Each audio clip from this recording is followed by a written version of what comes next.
پیارے بچوں، ایک اللہ کے مقدس ولی ہوئے ہیں جن کا نام ہے حضرت عبداللہ حنیف۔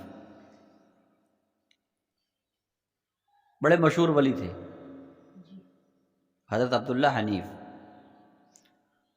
دو آدمی ان کی شہرت سن کر بڑی دور سے ان سے ملنے کے لیے آئے۔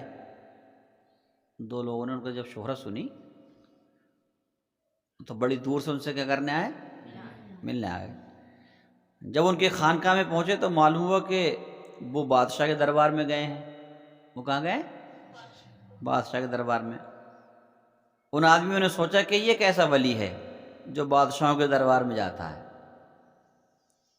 ولی تو وہ ہے جو دنیا سے کوئی تعلق نہ رکھے۔ یہ سوچ کر انہوں نے حضرت عبداللہ حنیف سے ملنے کا خیال چھوڑ دیا اور خانقاہ سے نکل کر شہر کی طرف چل دیے۔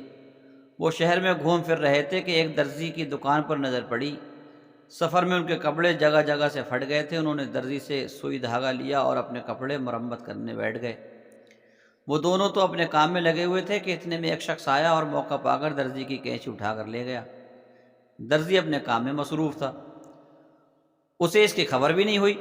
تھوڑی دیر بعد جب درزی کو کینچی کی ضرورت پڑی تو اس نے ادھر ادھر دیکھا مگر کینچی کہیں نہ پائی۔ اس نے خیال کیا کہ کینچی ان دونوں آدمیوں میں سے ہی کسی ایک نے چرائی ہے۔ اس نے ان سے کینچی مانگی۔ جب انہوں نے انکار کیا تو درزی نے شور مچانا شروع کر دیا کہ یہ تو چور ہیں بھائی، مجھ سے کینچی لی تھی انہوں نے، اب لگ رہا ہے اپنے جھولے میں رکھ لی اور چرا لی، کینچی دینے کو تیار نہیں ہے۔ یہ مچایا، درزی نے کیا کیا؟ شور مچایا کہ یہ دونوں چور ہیں۔ بہت سے لوگ شور سن کر جمع ہو گئے۔ ان آدمیوں کو اس شہر میں کوئی نہیں جانتا تھا تو ان کا ساتھ کون دیتا؟ جب انہیں کوئی شہر میں جانتا ہی نہیں تھا تو ساتھ کون دیتا؟ چنانچہ درزی ان دونوں کو پکڑ کر بادشاہ کے دربار میں لے گیا اور کہنے لگا کہ یہ لوگ چور ہیں۔ کیا کہا؟ یہ لوگ چور ہیں، ان سے میری کینچی دلوائی جائے۔ حضرت عبداللہ حنیف بھی بادشاہ کے پاس بیٹھے تھے۔ انہوں نے ان آدمیوں پر ایک نگاہ کی اور فراست مومنانہ سے فوراً ساری بات جان گئے۔ انہوں نے بادشاہ سے فرمایا کہ یہ بیچارے تو درویش ہیں، یہ چور نہیں ہیں۔ یہ بیچارے کیا ہیں؟ درویش ہیں، چور نہیں ہیں۔ انہیں چوری سے کیا غرض؟ یہ دراصل مجھ سے ملنے کے خاطر بڑی دور سے چل کر آئے ہیں۔ درزی کی کینچی کسی اور شخص نے اٹھائی ہوگی۔ اور حضرت عبداللہ حنیف نے کہا کہ جو تم دل میں سوچ رہے تھے یہ بادشاہ کے پاس کیا کرتے ہیں، تو ہم بادشاہ کے پاس یہ کرتے ہیں۔ بات سمجھ رہے ہیں؟ جو پھنس جاتے ہیں انہیں چھٹاتے ہیں، جو پھنس جاتے ہیں بے گناہ انہیں کیا کرتے ہیں؟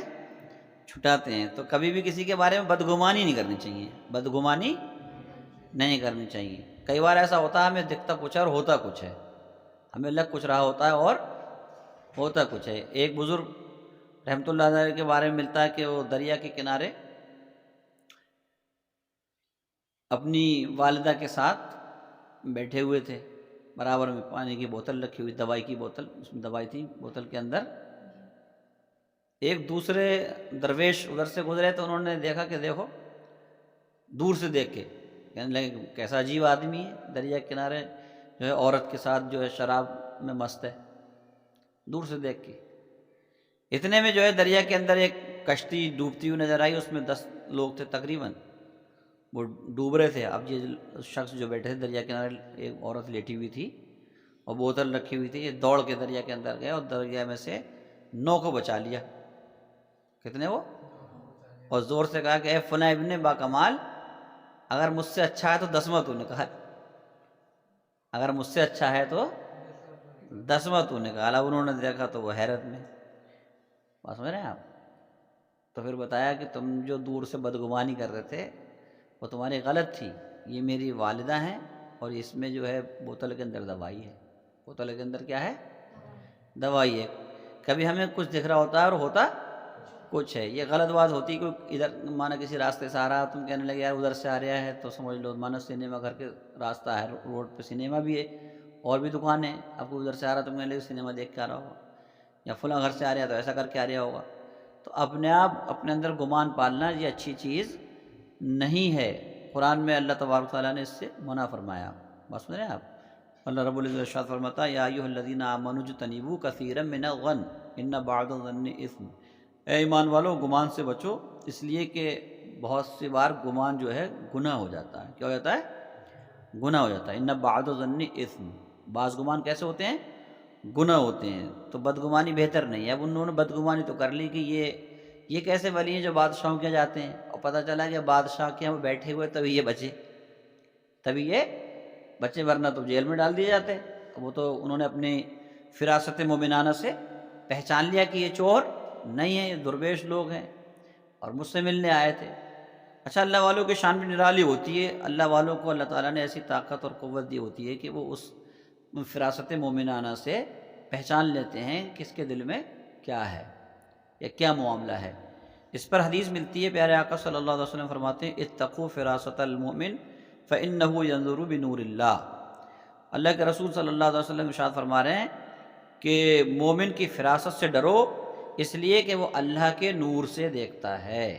کیسے دیکھتا ہے؟ اللہ کے نور سے دیکھتا ہے۔ تو اللہ والو، یہ تم نے اکثر یہ جملہ سنا ہوگا، کہتے ہیں دانشور کہ جب علماء کرام کی بارگاہ میں جائے تو زبان سنبھال کے رکھے، اور جب اللہ والوں کی بارگاہ میں جائے تو دل سنبھال کے رکھے۔ بات سمجھ رہے ہیں آپ؟ تو اللہ والوں کی بڑی شان ہے، اللہ والوں کو اللہ تبارک و تعالیٰ نے بڑے مرتبے عطا فرمائے ہیں۔